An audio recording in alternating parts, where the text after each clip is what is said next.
Давайте я первый. Да. Я думаю, что зря мы сюда пришли. Samsung представляет. Мы женаты уже 5 лет, 6. 5 или 6 лет, и у нас есть проблема. Да.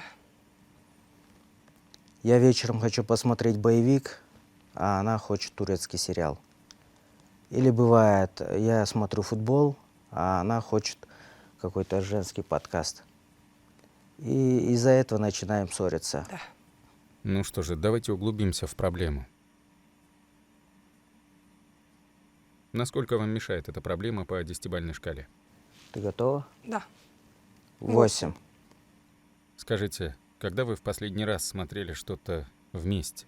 Хотя бы на этой неделе? Наверное, в прошлый понедельник. Да, но это был не лучший выбор.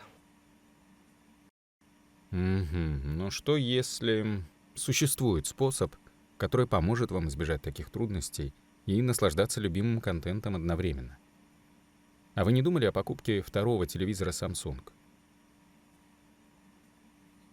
Зачем идти на компромиссы? Со вторым телевизором Samsung каждый сможет наслаждаться любимым контентом.